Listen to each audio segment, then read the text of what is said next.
নমস্কার, পর্ণকুটিরের আরও একটি নতুন ভিডিওয় আপনাদেরকে স্বাগত জানাচ্ছি। আজকের ভিডিও হতে চলেছে বেশ ইন্টারেস্টিং। তার আগে আপনাদেরকে জানাই হ্যাপি নিউ ইয়ার।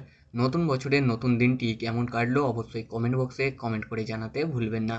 যদি ভালো লাগে ভিডিওটি লাইক করবেন, বন্ধুদের মধ্যে শেয়ার করবেন এবং চ্যানেলে নতুন হলে সাবস্ক্রাইব করবেন। চলে আসি প্রতিবেদনে। আজকের প্রতিবেদনে যেটি থাকছে সেটি হচ্ছে নিসার মিশন নিয়ে, যেটা হতে চলেছে নাসা এবং ইসরোর যৌথ উদ্যোগে। এই মিশনটির নাম হতে চলেছে NASA ISRO synthetic aperture radar. এই মিশনটি মূলত একটি উপগ্রহ মিশন হতে চলেছে। এই মিশনের যদি আমরা উদ্দেশ্যে আসতে চাই, অর্থাৎ নিসারের যদি উদ্দেশ্য দেখতে চাই, তাহলে দেখতে পাবো ভূমিকম্প, আগ্নেয়গিরি এবং ভূমিধস পর্যবেক্ষণ করা। অর্থাৎ ভূমিকম্পের মতো বিপর্যয় আসার আগে আমাদেরকে জানান দেওয়া যে এইরকম কোনো একটা প্রাকৃতিক দুর্যোগ আসতে চলেছে। তার পাশাপাশি বনাঞ্চল ধ্বংস বা মেরু অঞ্চলের বরফ গলে যাওয়া বা জলবায়ুর পরিবর্তন এইসব নিয়ে পরীক্ষা নিরীক্ষা করবে এই মিশন।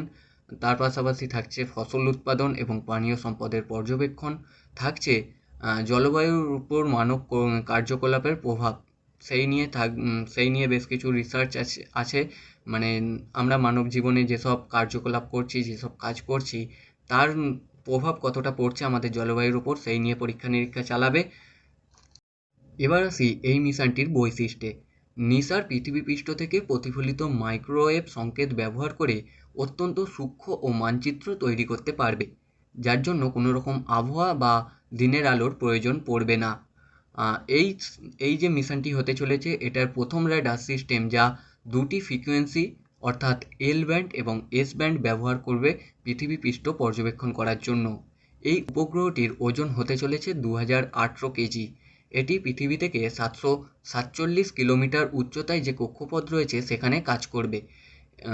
এর প্রয়োগ সম্পর্কে যদি আমরা দেখি, তাহলে দেখতে পাবো যে ফসল উৎপাদন বা কৃষকের তথ্য সংগ্রহ, এই বিষয়ে এই মিশনটি কাজ করবে।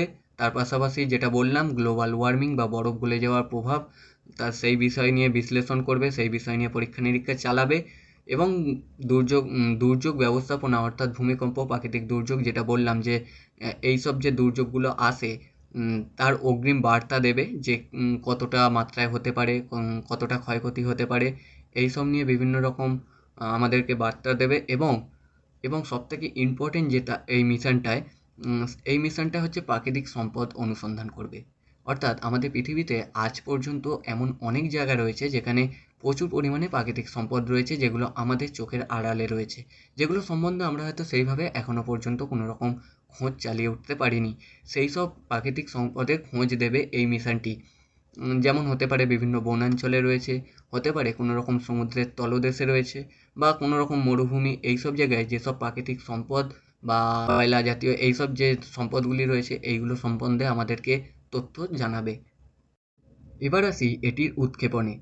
এই মিশনটি, এই যে নিসার, এই মিশনটি কিন্তু শুরু হয়েছিল 2024 সালের প্রথম দিক থেকেই।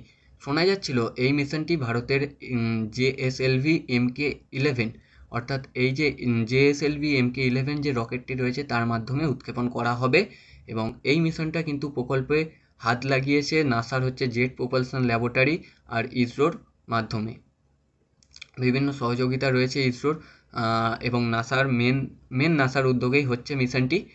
আর এই মিশনটি পরিবেশগত বিষয়ে পর্যবেক্ষণ করার জন্যই মিশনটি করা হচ্ছে এবং স্যাটেলাইট পাঠানো হচ্ছে। এই ছিল আজকের আপডেটটা যদি ভালো লাগে অবশ্যই লাইক করবেন, শেয়ার করবেন, কমেন্ট করবেন এবং চ্যানেলে নতুন হলে সাবস্ক্রাইব করবেন।